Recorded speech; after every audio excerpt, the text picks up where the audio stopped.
Mesdames, Messieurs, merci de nous être fidèles à Kivu Morning Post et bienvenue à l'actualité du jour. La 10e édition du festival d'exposition verte vient d'ouvrir ses portes à Goma. Ce festival axé sur la promotion de la biodiversité est un moment pour les organisateurs d'éveiller les consciences sur les enjeux environnementaux aujourd'hui et les risques de sa destruction qui pèsent sur le monde. Et puis, il faut le dire, le milicien Wazalendo accusé de taxer illégalement à Nyamilima. Les combattants Wazalendo basés à Nyamilima dans le territoire de Rutshuru sont pointés du doigt d'avoir érigé plusieurs barrières des tracasseries. Et selon le mouvement citoyen Lutte pour les changements, ces miliciens exigent au moins une somme allant de 1000 francs à 5000 francs congolais. Nous aurons à suivre avec plusieurs réactions dans la rubrique l'actualité du jour. Nous allons citer dans l'actualité du jour la Russie émet un mandat des recherches contre le président de la CPI. Nous allons comprendre ensemble cette situation. Messieurs, dames, moi et vous, on va se retrouver dans la deuxième partie de la vidéo.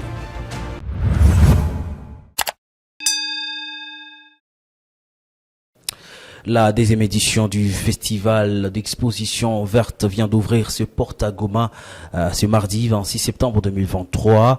Ce festival axé sur la promotion de la biodiversité est un moment pour les organisateurs d'éveiller les consciences sur les enjeux environnementaux aujourd'hui et les risques de sa destruction qui pèsent sur le monde. Également par rapport aux organisateurs, les moments est choisi pour s'activer à l'éducation environnementale en valorisant les acteurs œuvrant dans ces domaines.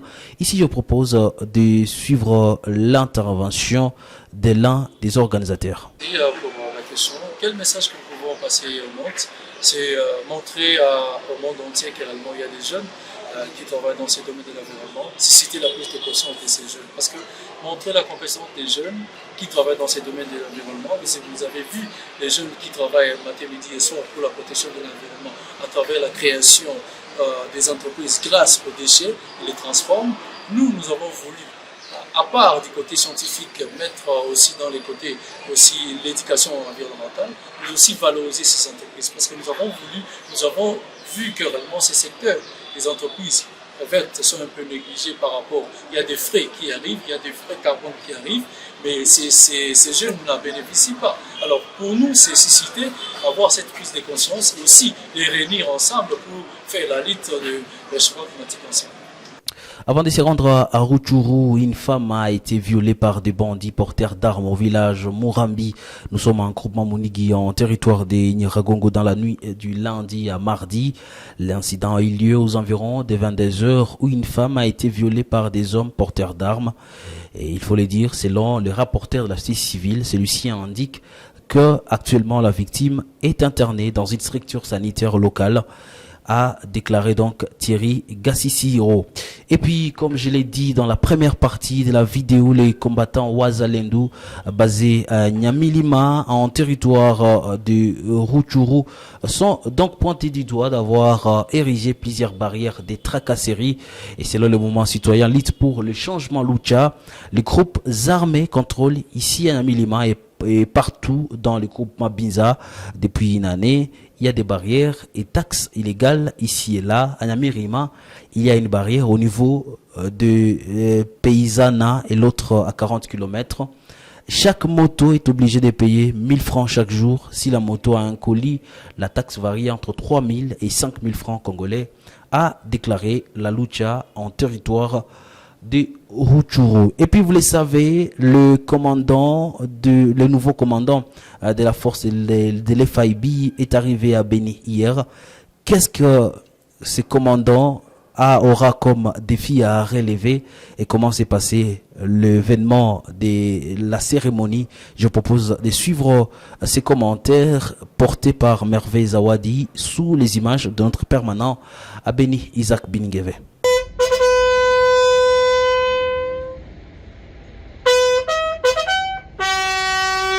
La brigade d'intervention de la force de la MONUSCO FIB a un nouveau commandant. Il s'agit du général de brigade Alfred Matamo du Malawi qui est arrivé ce lundi à Beni, quartier général de la FIB au Nord Kivu.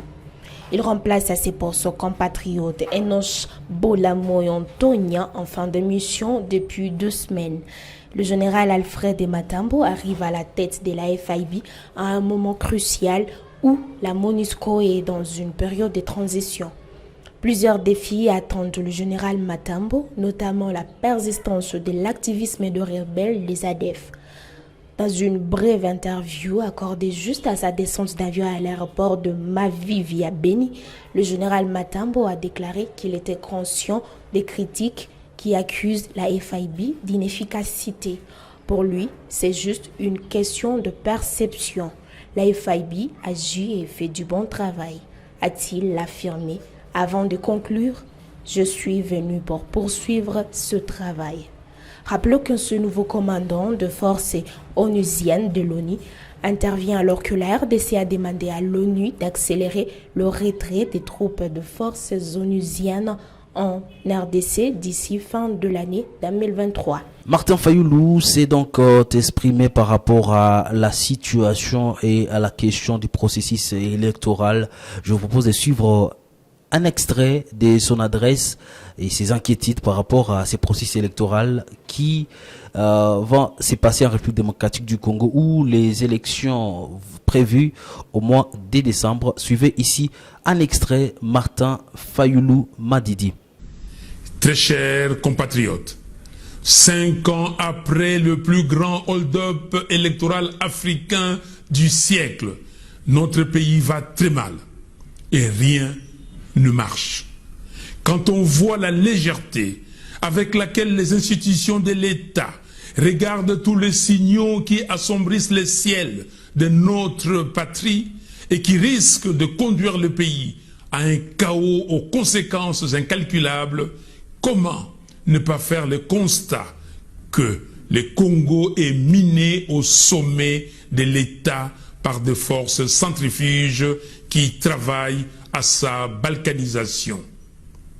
Là où les Congolais espèrent un processus qui va sauver la patrie en danger, les ennemis de la République concoctent une logique électorale qui parie fondamentalement sur la tricherie. Et puis, il faut le dire que l'intégralité de son adresse est à suivre sur les sites ou sur la chaîne des Kivu Morning Post.